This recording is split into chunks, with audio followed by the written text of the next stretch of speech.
আসসালামু আলাইকুম। আশা করি সবাই ভালো আছেন।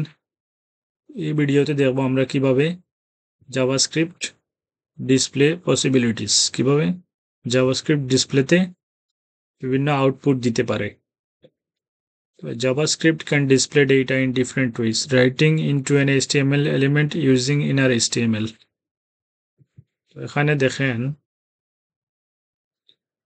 আমরা এইভাবে কোনো একটি HTML এর আইডি আমরা নিয়ে কি করতে পারি, ইনার HTML চেঞ্জ করে ফেলতে পারি। তো এটা যদি আমরা চেঞ্জ করি দেখেন কি হয়। যেমন ধরেন এখানে একটি আমরা কি নিলাম, ই ট্যাগ নিলাম। ই ট্যাগের আমরা আইডি দিলাম কি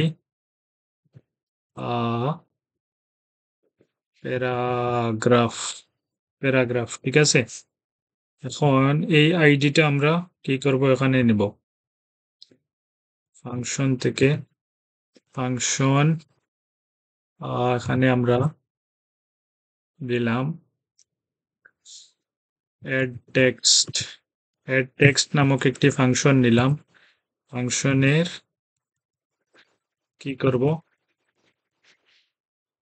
এখান থেকে আমরা নেব document dot get element by ID দিয়ে কি করব, এই যে প্যারাগ্রাফ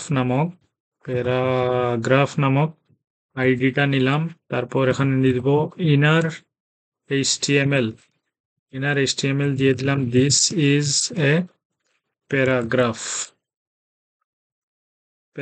ইউজ করলে কি হবে দেখেন,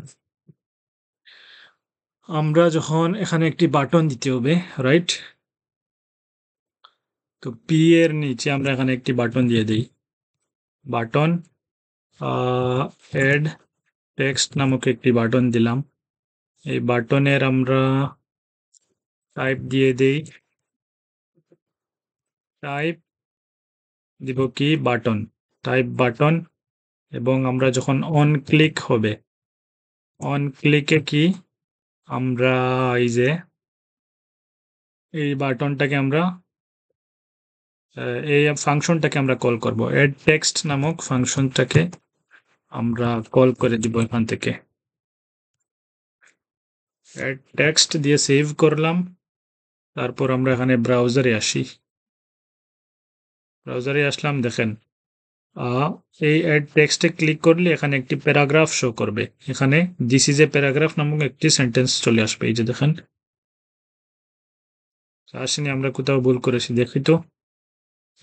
paragraph get element by ID paragraph, ঠিক আছে। এটা কি বানান ভুল আছে? বানানটা আমরা দরকারও এখান থেকে কপি করে নিয়ে এখানে এসে বসালাম।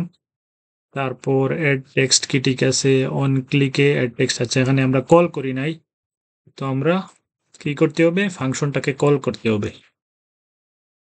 এটাই সেভ করলাম। তারপর এখানে আসলাম, রিলোড দিলাম, অ্যাড টেক্সট ক্লিক করার পর দেখেন দিস ইজ এ প্যারাগ্রাফ, এটি এখানে শো করতেছে, রাইট। তো এইভাবে আমরা ইনার এইচটিএমএল এই মেথডটা আমরা ইউজ করতে পারি, ঠিক আছে।